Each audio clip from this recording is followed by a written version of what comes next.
The stars looked different that morning. Captain Hyunwoo stood on the bridge of the UES Indomitable and stared at the viewing screen. Something massive had just appeared at the edge of the solar system. The sensors were going crazy with readings. "Sir, we have multiple contacts," said Lieutenant Yuna from her station.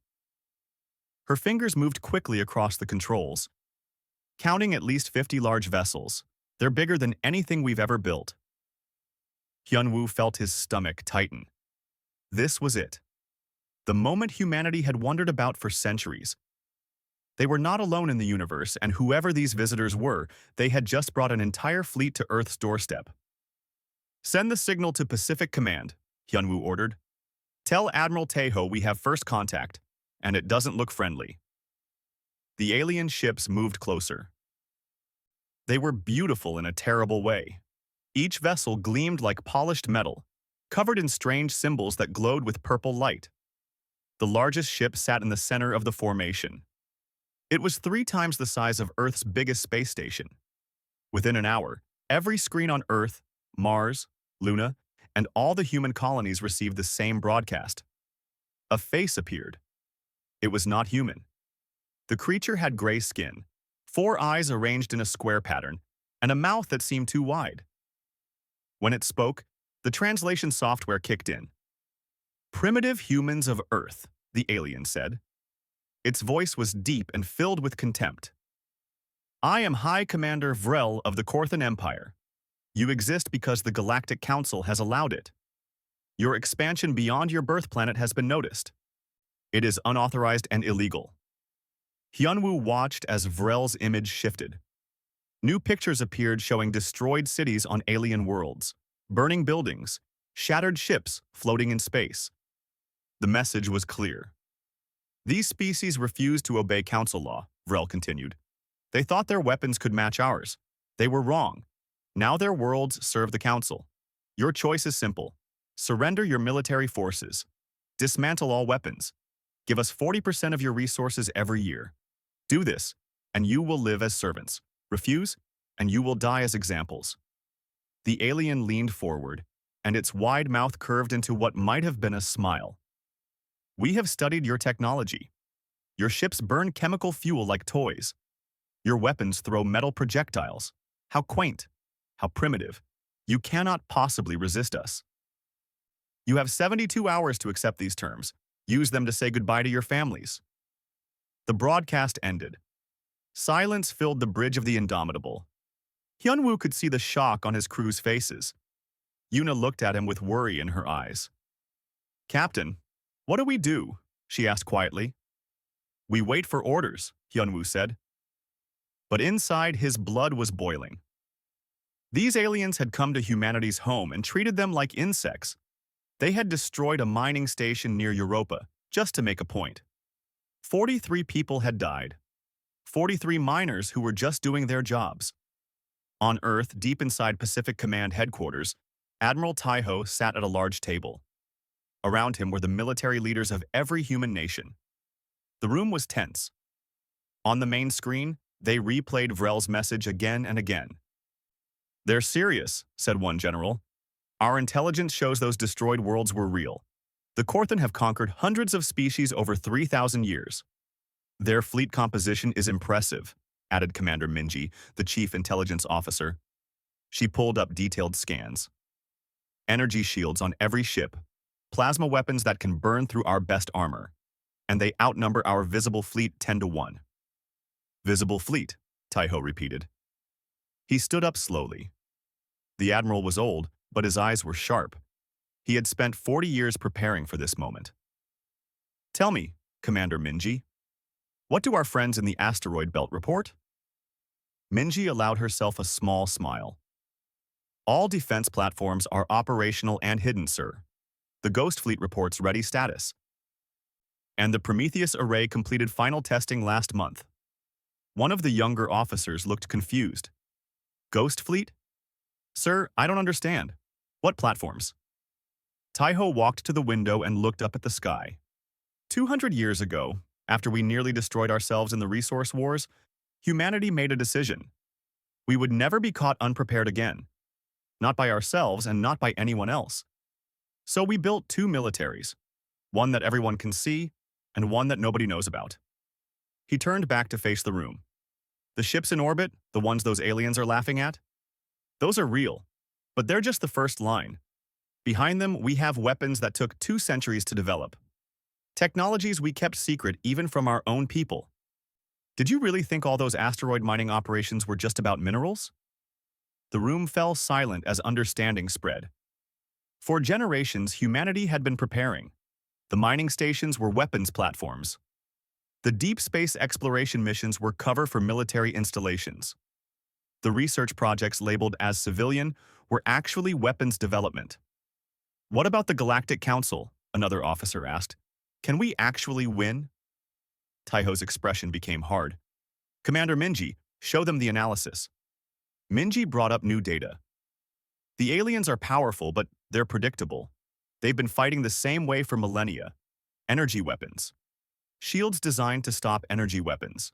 They've forgotten how to fight dirty because they've been winning too easily for too long. She highlighted key points. Our kinetic weapons are primitive by their standards, but their shields can't stop solid matter moving at high speed. Their armor is designed for heat dispersion, not impact resistance. They use plasma that's powerful but slow. Our railguns fire faster. They have better sensors, but we have better tactics. And something else, Taiho added. They've never fought a species like us. A species that spent thousands of years fighting itself. We know war in ways they've forgotten. We know how to fight when outnumbered. How to turn weakness into strength. How to make the enemy's confidence their downfall. He looked at each officer in turn. They think we'll surrender because we're scared. They think our weapons are toys. They think humanity is just another primitive species that will bow down when threatened. They're about to learn they're wrong. Back on the Indomitable, Hyunwoo received new orders. They were short and direct. When the aliens attack, he was weapons-free. No more restraint. No more holding back. Earth would show the galaxy what humans could do when pushed. Yuna read the orders over his shoulder. Sir, are we really going to fight? Hyunwoo thought about the 43 miners who died. He thought about Vrel's mocking tone. He thought about the aliens who came to humanity's home and demanded submission. Yes, he said simply. They wanted to see our weapons. They're about to get their wish. The countdown began. 72 hours until humanity's answer.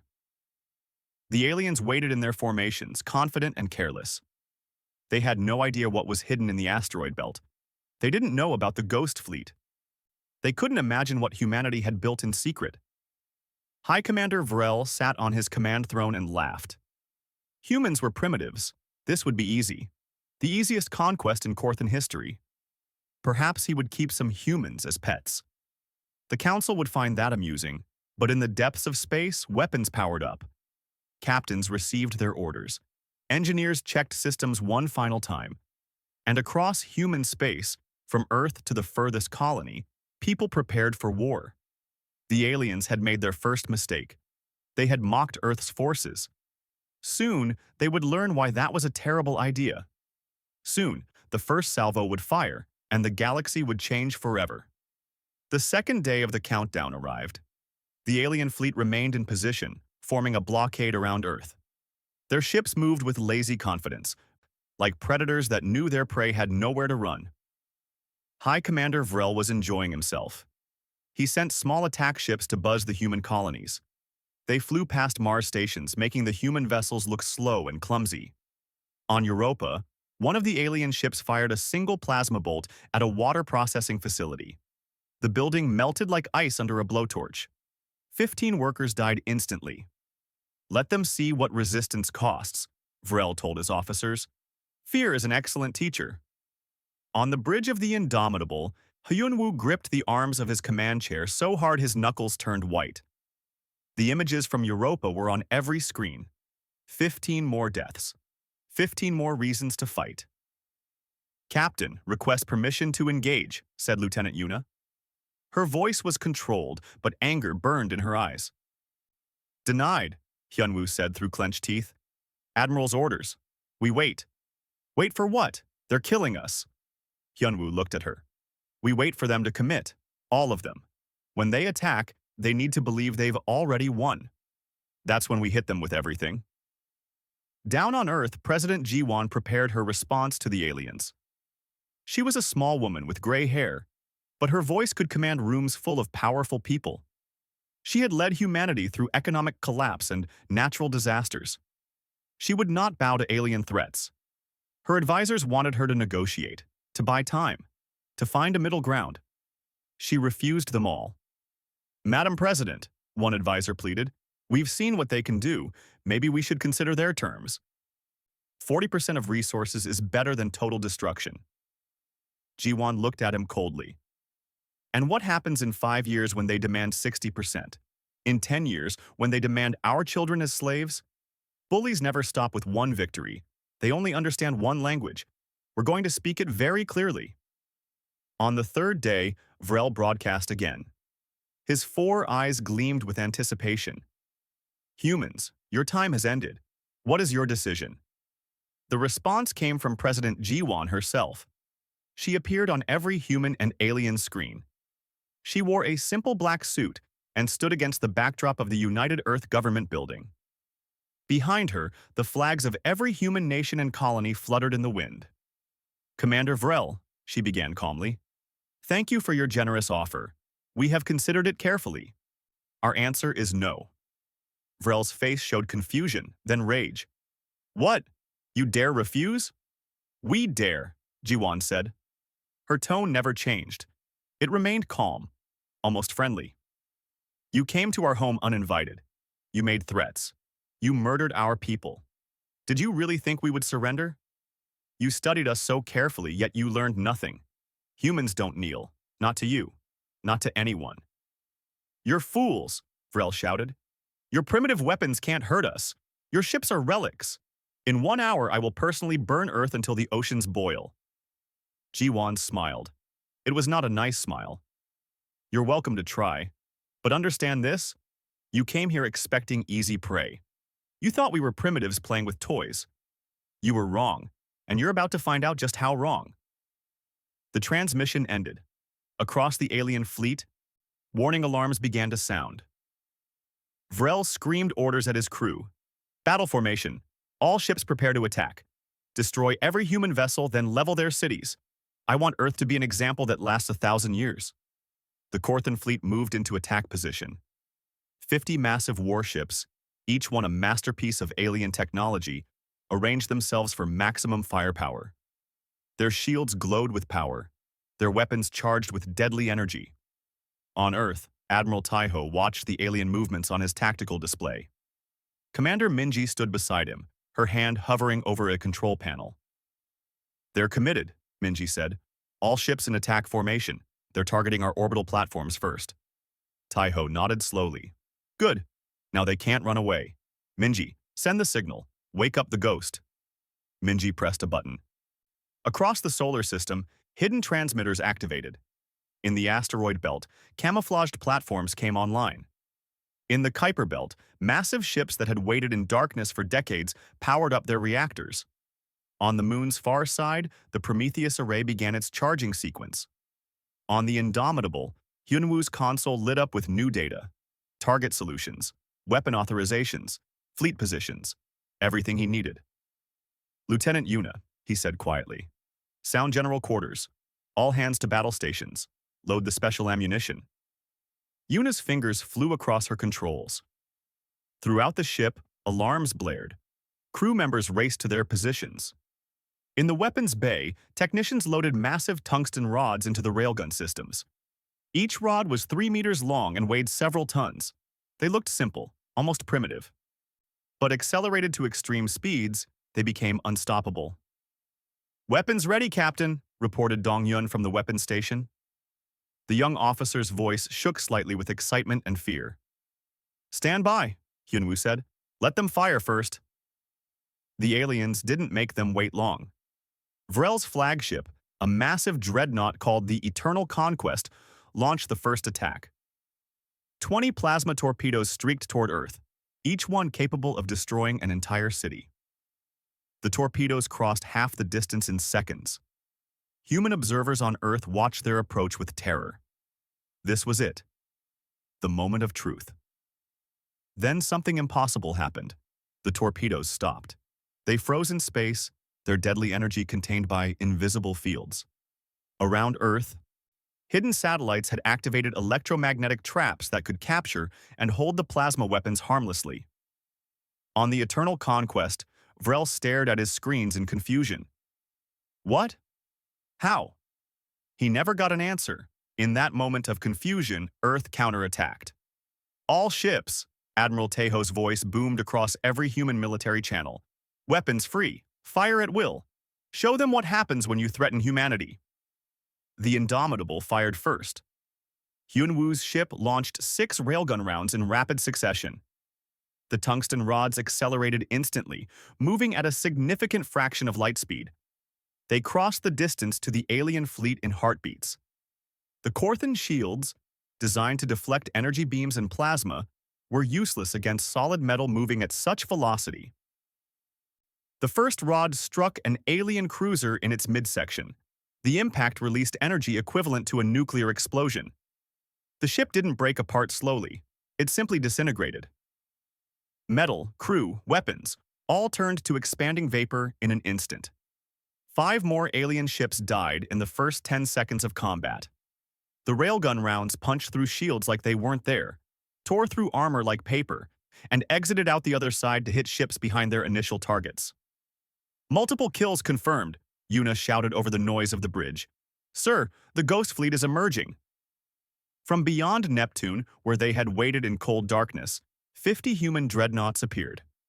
These were not the simple designs of the visible fleet. These were warships built with 2 centuries of secret development. Each one carried weapons the aliens had never imagined. Vice Admiral Sungwoo commanded the Ghost Fleet from the bridge of the UES Vengeance. He was an old man, too old for active duty according to regulations, but Tejo had kept him in reserve specifically for this moment. All ships, firing pattern Omega, Sungwoo ordered calmly. Let's show these bastards why you don't mess with Earth. The Ghost Fleet fired missiles, but these were not ordinary missiles. In their final microseconds of flight, nuclear charges pumped powerful lasers. The missiles became focused X-ray weapons that could cut through multiple targets with a single shot. 3 alien battleships exploded simultaneously as invisible beams sliced through their vital systems. 2 more lost power as their reactors were surgically destroyed. Another simply broke in half, its structure unable to withstand the precise damage. From the asteroid belt, hidden weapons platforms revealed themselves. Station Olympus, commanded by Lieutenant Soman, coordinated a devastating crossfire. Her platforms launched thousands of smaller projectiles, creating clouds of death that shredded alien fighters and damaged larger ships. Target their command vessels, Soman ordered.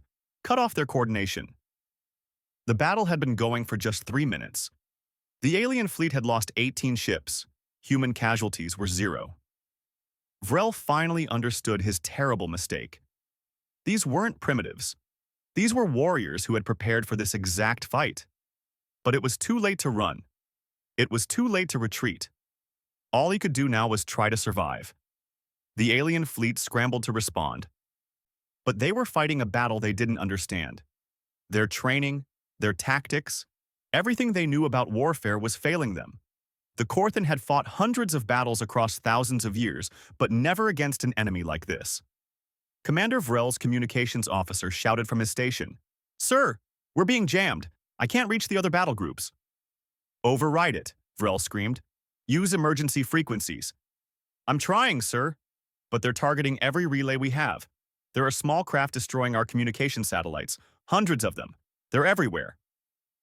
Around the alien fleet, swarms of human drones moved with deadly purpose. They were small, fast, and carried just enough explosive to destroy a communication relay or a sensor array. The aliens had ignored them in the initial scans, thinking they were just maintenance vehicles. Now those same toys were systematically blinding and isolating the Korthan forces. Captain Hyunwoo pressed his advantage. The Indomitable moved through the battle with aggressive confidence. His helmsman, Jisoo, had trained for years in high-speed combat maneuvers. She spun the ship in ways that made the alien pilots look slow. "Evasive pattern 7, Hyunwoo ordered. "Bring us around to their flank." Weapons. Target their shield generators. Dongyun locked onto an alien destroyer. Targeting solution confirmed, sir. Firing. The railgun spoke again. The tungsten rod hit exactly where it needed to. The alien ship's shield generator exploded, leaving the vessel vulnerable. Before the alien crew could react, the Indomitable fired again. The second shot went straight through the ship's bridge. Lieutenant Yuna monitored the overall battle from her tactical station. Sir, the Ghost Fleet has engaged their command wing. Admiral Sungwoo reports heavy damage to alien capital ships, and Station Olympus has cleared their sensor field. The aliens are effectively blind on their port side. Good, Hyunwoo said. Tell Soman to keep up the pressure. Don't give them time to adapt. The battle had been going for 15 minutes. The alien fleet had lost 25 ships. Human forces had lost 3 fighters and 1 corvette. The mathematics of war were brutal and clear. The Korthan were losing badly. On his flagship, Vrel finally accepted the truth. His pride had led him into a trap. These humans hadn't just defended themselves. They had lured the entire fleet into a kill zone, and now they were systematically destroying it. All ships, focus fire on their homeworld, Vrel ordered desperately. If we're going to die here, we take Earth with us. The remaining alien ships turned their weapons toward the blue planet below. Every plasma cannon, every energy weapon, every missile they had left was aimed at humanity's birthplace. If Vrel couldn't win, he would at least make humanity pay the highest price possible. On Earth, billions of people looked up at their screens in horror. The alien weapons were charging. In moments, enough firepower to crack a planet would be unleashed. Children held their parents. Lovers held each other. Everyone waited for the end. But Admiral Taiho had one more secret. One final weapon that humanity had built in absolute silence. On the far side of the moon, where no telescope could see it, the Prometheus array activated. Engineer Yoonji had spent 15 years of her life building the array.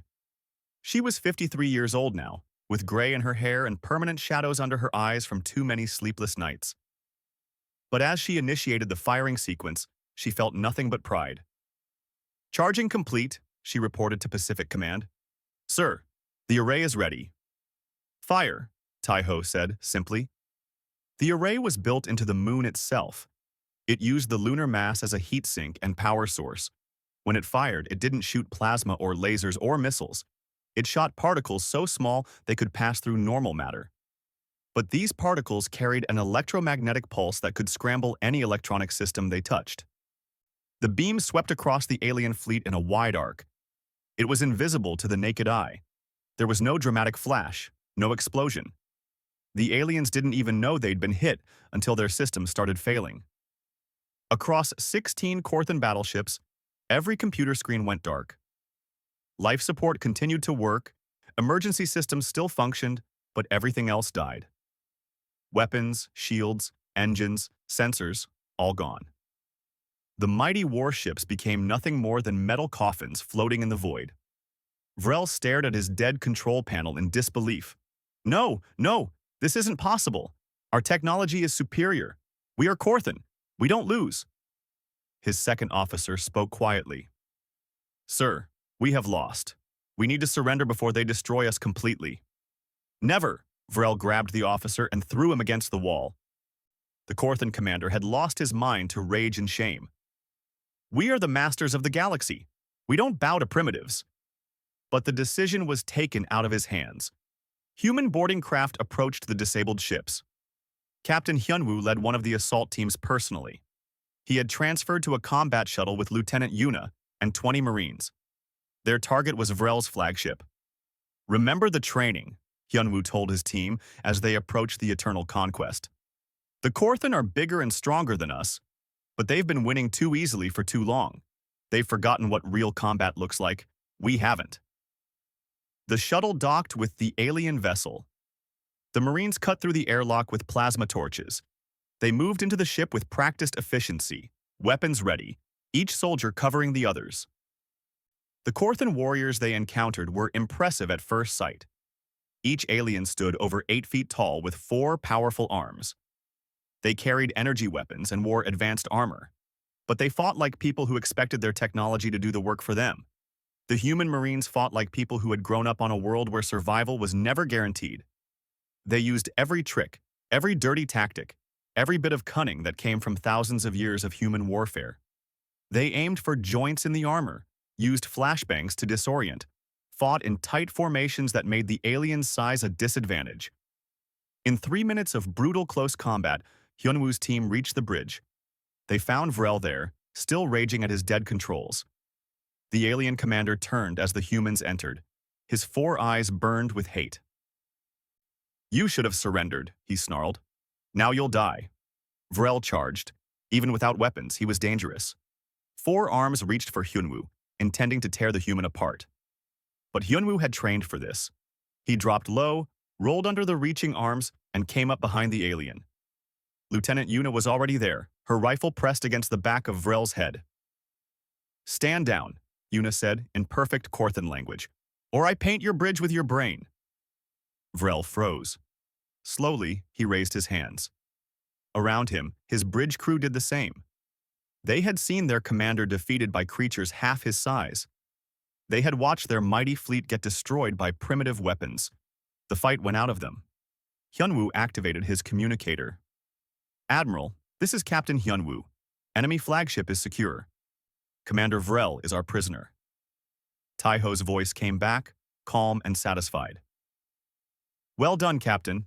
Secure all prisoners and await further orders. President Jiwon will want to have a word with the good commander." Across the solar system, the battle ended. The alien fleet was defeated. 28 Korthan ships were destroyed. The remaining 22 were either disabled or had surrendered. Thousands of alien crew members were dead. Thousands more were prisoners. Human casualties totaled 137. Every death hurt. Every loss would be mourned. But humanity had won. In the command center on Earth, Commander Minji allowed herself a rare smile. "Sir, we're receiving surrender signals from all remaining alien vessels. The Galactic Council is requesting communication." Admiral Taiho stood up straight. "Tell them we'll speak when we're ready. First, send a message to all Korthan vessels. Tell them their crews will be treated according to the rules of war. We're not executioners. But also tell them this: if the Galactic Council wants their people back, they'll accept our terms. Not theirs. Ours." President Jiwon appeared on the communication screens of every alien ship and every Galactic Council chamber. Her message was broadcast to hundreds of worlds. She spoke calmly, but every word carried the weight of absolute victory. "Members of the Galactic Council, you sent your fleet to Earth demanding surrender. You called us primitives. You mocked our weapons and killed our people to prove your superiority. You made a mistake, a very serious mistake. Now your fleet is defeated. Your soldiers are our prisoners. And you're going to learn a new lesson. Humanity doesn't surrender. We win. Remember that the next time you think about threatening us." The hours after the battle were strange and tense. Human ships surrounded the disabled alien vessels like guards around prisoners. Medical teams worked to treat the wounded on both sides. Engineers assessed the damage to human forces while keeping watch on the captured Korthan ships. Commander Vrel sat in a holding cell aboard the Indomitable. The cell was clean and functional, but it was still a cell. For a being who had commanded fleets and conquered worlds, the humiliation was worse than any physical injury. He stared at the walls and tried to understand how everything had gone so wrong. A door opened. Captain Hyunwoo entered with Lieutenant Yuna behind him. They both carried sidearms, but neither drew them. They simply stood and looked at the alien commander. "You lied to us," Vrel said finally. His voice was bitter. "You pretended to be weak. You hid your true strength." Hyunwoo shook his head. "We didn't lie. We just didn't show you everything. There's a difference. You saw what you wanted to see. Primitives with simple weapons. You never asked what else we might have." "Why?" Vrel demanded. "Why build such weapons if you're peaceful? Why prepare for war if you didn't want to fight?" "Because of people like you," Yuna answered. "We knew someone would come eventually. Someone who would see humans as weak or primitive or easy to conquer. We decided a long time ago that we would never be victims again. Not to ourselves and not to anyone from the stars. Vrel laughed, but it was a hollow sound. You think you've won. You think this is over. The Council has thousands of ships, hundreds of member species. You've defeated one fleet. They'll send more. Hyunwoo smiled slightly. Let them try. Every fleet they send will learn the same lesson, and eventually they'll stop sending them. Or maybe they'll try to negotiate like civilized people instead of making threats. Either way, Earth will still be here. He turned to leave, then paused. You know what your biggest mistake was? You thought technology makes you superior. Better ships, better shields, better weapons.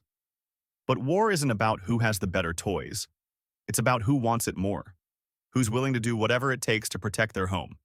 You came here expecting an easy victory. We came ready to fight for our survival.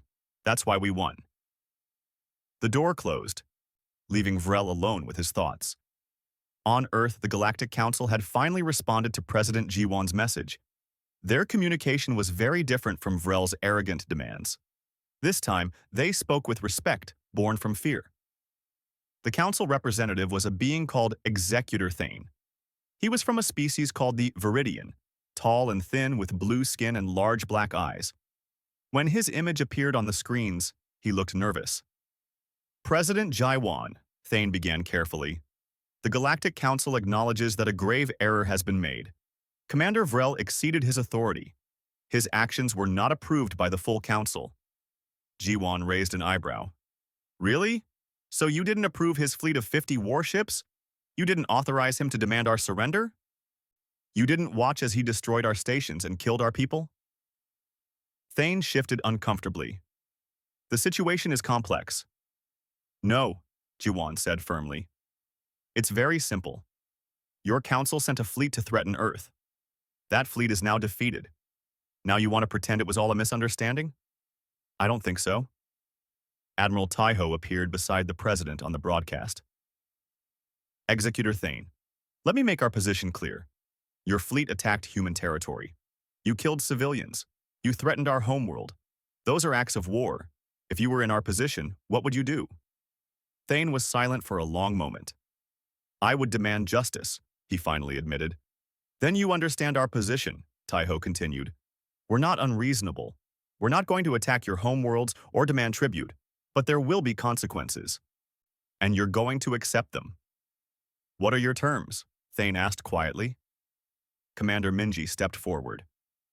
She had prepared this list over many years, always knowing this day might come. First, the Galactic Council will formally apologize to Earth and all human colonies. Second, you will pay reparations for the damage caused and the lives lost. Third, you will recognize Earth as a sovereign power with full rights in galactic affairs. Fourth, you will share your star charts and navigation data with us. And fifth, any species that wishes to establish peaceful relations with humanity may do so without council interference. And if we refuse these terms? Thane asked, though his voice suggested he already knew the answer. President Jiwon leaned forward. Then your 22 surviving ships and their crews stay here as our guests. Indefinitely. And if you send another fleet, it will meet the same fate as this one. We can keep doing this as long as you want. But eventually, you'll run out of ships, and we'll still be here. The cold logic was undeniable. The council had expected an easy victory and gotten a crushing defeat. Now they had to decide if their pride was worth losing more ships and more lives. I need to consult with the full council, Thane said. This will take time. You have 24 hours, Jiwon replied. After that, we start sending your prisoners to work farms on Mars. We'll treat them well, but they'll be guests for a very long time. The transmission ended. In chambers across the galaxy, the Galactic Council members argued and debated. Some wanted revenge. Some wanted to accept the terms. Some wanted to pretend the whole thing never happened. But they all knew the truth. The balance of power had shifted. For 3,000 years, the Korthan had been the Council's military arm. The species everyone feared. The threat that kept other worlds in line. Now that threat was broken. A single primitive species had destroyed a Korthan fleet using weapons the Council had dismissed as obsolete. If Earth could do that, what else could they do? What other secrets had they hidden? And more importantly, what would other council species think now? How many of them had accepted council rule only because they feared Corthan ships? While the council debated, life on Earth began to return to normal. People celebrated in the streets. The victory was still fresh and joyful, but those in charge knew the work was just beginning. Vice Admiral Sungwoo stood in the Fleet Command Center and looked at the tactical displays. His Ghost Fleet had fought perfectly, but the battle had revealed weaknesses. Ships had taken damage. Systems had failed. Ammunition had been expended. "We need to restock and rearm," he told his staff officers. "And we need to expand production. This won't be the last fight. There are other species in the council. Some will want revenge. Others will want to test us to see if we really are as strong as we seem." Engineer Yunji was already working on improvements to the Prometheus array. The weapon had worked perfectly, but she knew it could be better. More range, more precision, maybe even mobile versions that could be mounted on ships. "The array was our ace," she explained to her team, "but now everyone knows about it. They'll develop countermeasures. We need to stay ahead of them. We need to keep innovating." Captain Hyunwoo and Lieutenant Yuna met with other ship commanders to review the battle. They analyzed every moment, every decision, looking for ways to improve. The victory had been decisive, but it hadn't been perfect. "We lost 137 people," Hyunwoo reminded everyone. "That's 137 failures. 137 places where our tactics or our equipment or our training wasn't good enough. We need to do better." The other captains nodded. This was the human way. Never satisfied, always pushing, always improving. It was why they had won and why they would keep winning. 23 hours after President Jiwon's ultimatum, Executor Thane returned with the council's response. His image appeared on the screens once more. He looked tired and defeated. "The Galactic Council accepts your terms," he said formally. "All of them. We will apologize, pay reparations, and recognize Earth's sovereignty. We will share our star charts, and we will allow any species to establish relations with humanity without interference." "A wise decision," Jiwon said. "We'll arrange for the return of your prisoners once the reparations are processed. They'll be treated well during their stay." Thane nodded. "President Jiwon, may I speak off the record?" Jiwon gestured for him to continue. "My species, the Viridian, have been part of the council for 2,000 years, Thane said quietly. "We've seen empires rise and fall. We've watched countless species submit to Corthan power. What you did here today will change the galaxy. You've shown that the council can be defeated, that the Corthan can lose. Many species will take hope from that, but others will fear it." "Let them fear," Admiral Tejo said. "We don't want to conquer anyone, but we won't be conquered either.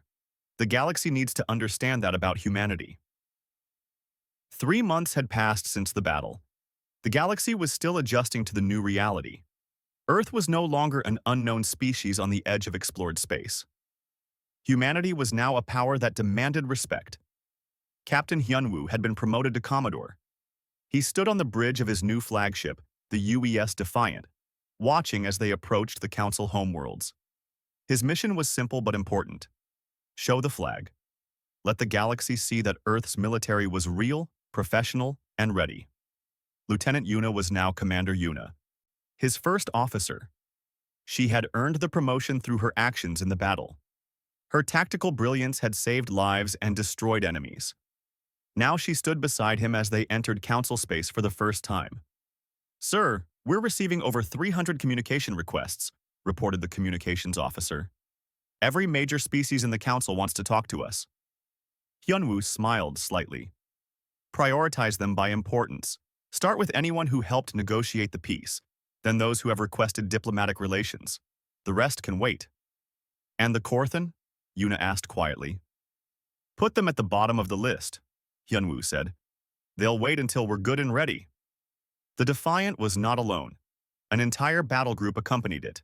6 destroyers, 3 cruisers, and 2 support vessels. Enough firepower to make a statement without being threatening. The message was clear. Earth came in peace, but it came prepared. On Earth, Commander Minji had been given a new title, Ambassador Minji. She was humanity's first official representative to the Galactic Council. She arrived at the council chambers aboard the UES Terra's Hammer, another new ship built to impress. The council chambers were enormous, a vast circular room with seating for representatives from 147 different species. Minji walked to the human section, newly created after the peace treaty. She wore a formal uniform and carried herself with quiet confidence. The council session began with Executor Thane formally recognizing Earth as a member species. There was applause, though Minji noticed some species were more enthusiastic than others. The Korthan representative didn't clap at all. He simply glared with all four eyes. After the formal recognition, several species approached Minji privately. They were smaller civilizations, ones that had lived under council authority for centuries. They asked quiet questions about Earth's military, about human tactics, about whether humanity would share its defensive technologies. "We're not conquerors," Minji told them carefully. "We don't want to build an empire, but we will help those who want to defend themselves. If your species wants to establish trade and defensive agreements, Earth is interested." Word spread quickly. Within days, 17 different species had requested formal diplomatic relations with Earth. Within weeks, that number doubled. The galaxy was reshaping itself around a new power. The Korthan Empire was struggling to adapt. Commander Vrel had been stripped of all rank and authority. He was a symbol of failure now, paraded before Korthan society as an example of pride leading to disaster. Other Korthan officers looked at him and learned the lesson. Underestimate no one. Assume nothing. Respect all potential enemies. But some Korthan wanted revenge. They whispered in private chambers about reclaiming their honor, about building new fleets and attacking Earth when the humans were unprepared. These whispers reached human intelligence services very quickly. Admiral Taiho read the reports with grim satisfaction. "They think we're not listening. They think they can plot against us in secret. Commander Minji, please inform the Korthan Council that we're aware of the revenge talk. Tell them that if any attack is made on human territory, we will consider it an act of war. And this time, we won't stop with just their fleet. We'll visit their homeworlds." The message was delivered. The revenge talk stopped. President Jiwon stood before the United Earth government and addressed the assembled representatives. It was a historic session. Delegates from every human nation and colony filled the chamber. They had gathered to discuss humanity's future among the stars. "We've won the first test," Jiwon began. "We've shown the galaxy that Earth cannot be intimidated. But this is just the beginning. We're no longer isolated. We're part of a larger community now, whether we wanted it or not. How we move forward will define humanity for generations." She outlined the government's plans. Expanded ship construction, new colonies, trade agreements with friendly species, a formal military academy for training officers in interstellar combat, research programs to study alien technology while continuing to develop uniquely human solutions. "But we must also remember who we are," Jiwon continued. "We're the species that refused to surrender. That turned supposed weaknesses into strengths. That fought with everything we had to protect our home. We can't lose that spirit, even as we become more powerful. Power without principle is tyranny. We must always be the species that fights for the right reasons." The chamber erupted in applause. The message was clear. Earth would be strong, but it would also be just. Lieutenant Salmon had been promoted to captain and given command of the expanded defense station network. Her platforms in the asteroid belt were being upgraded and multiplied. New stations were being built throughout the solar system and in key colonies. "The battle showed us what works," she explained to her engineering teams. "Kinetic weapons combined with electronic warfare. Mobility combined with strong defensive positions. We're taking those lessons and applying them everywhere. If another fleet comes, they'll find Earth even harder to crack." Vice Admiral Sungwoo remained in command of the Ghost Fleet, but now everyone knew it existed. The secret fleet had become a symbol of human preparation and determination. Other species studied it carefully, trying to understand how such a force had remained hidden for so long. "Let them study," Sungwoo told his officers. "By the time they figure out how we did it, we'll have something new they don't know about. Stay ahead. Keep innovating.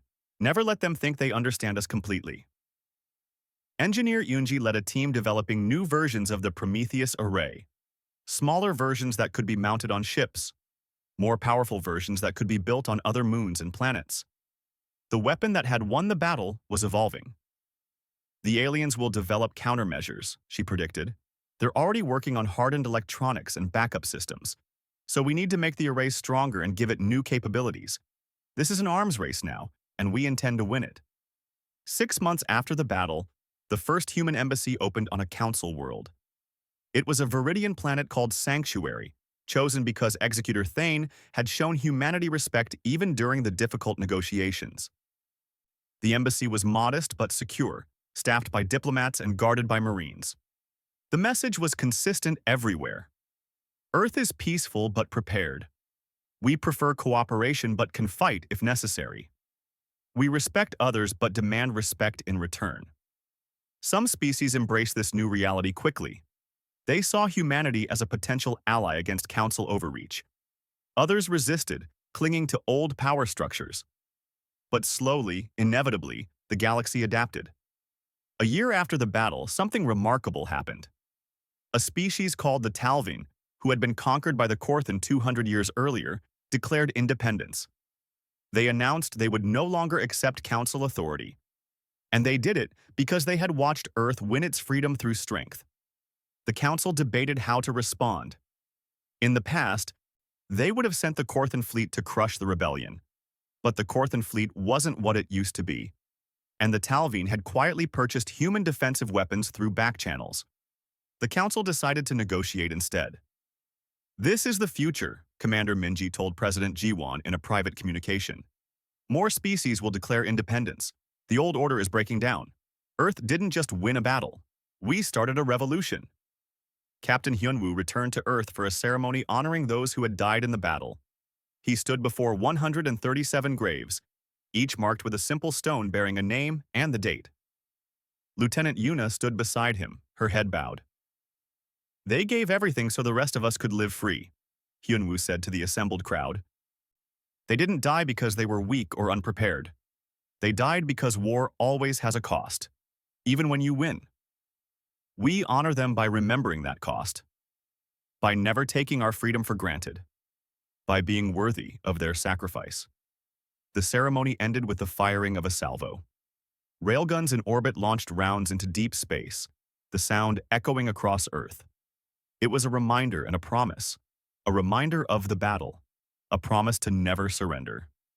2 years after the battle, the Galactic Council held a vote. The question was simple. Should humanity be given a permanent seat on the Council itself?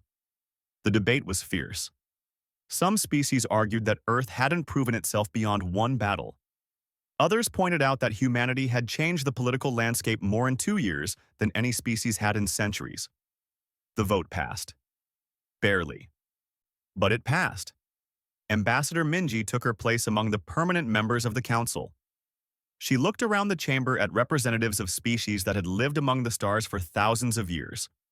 Some looked at her with respect, some with fear, some with barely hidden resentment. She didn't care. Earth hadn't asked for a seat at this table. They had earned it. With blood and courage and the refusal to be intimidated by those who thought themselves superior. Members of the Council, Minji said in her first official speech, humanity thanks you for this recognition. We look forward to working with all species for mutual prosperity and peace. But let me be clear about something. Earth sits at this table not because we beg for a place, but because we proved we deserve one. We don't expect special treatment. But we won't accept disrespect either. We're here as equals, and we'll act as equals. The chamber was silent. Then, slowly, applause began. It started with the Viridian. Then other smaller species joined in. Eventually, even some of the major powers clapped, though they did so reluctantly. On Earth, children learned about the battle in their history classes. They studied Admiral Taiho's strategies, Captain Hyunwoo's courage, President Jiwon's determination, the engineers and soldiers and diplomats who had made victory possible. But more than tactics and names, they learned the lesson that would define humanity's place in the galaxy. Never assume you're beaten just because someone else is bigger, or older, or claims to be superior. Fight smart, fight hard, and never ever surrender when defending your home. In space stations and military academies across human territory, a new motto appeared on the walls. It was simple but powerful, a reminder of the day everything changed. They dared to mock Earth's forces. Then the first salvo fired. And across the galaxy, when species gathered to discuss the great powers of the universe, they no longer dismissed the humans from that small blue planet on the edge of explored space. Instead, they spoke of Earth with caution, with respect, and sometimes with fear. Because the galaxy had learned an important lesson. It learned that humanity doesn't start fights. But when pushed, when threatened, when told to surrender or die, humanity does something that civilized species had forgotten was possible.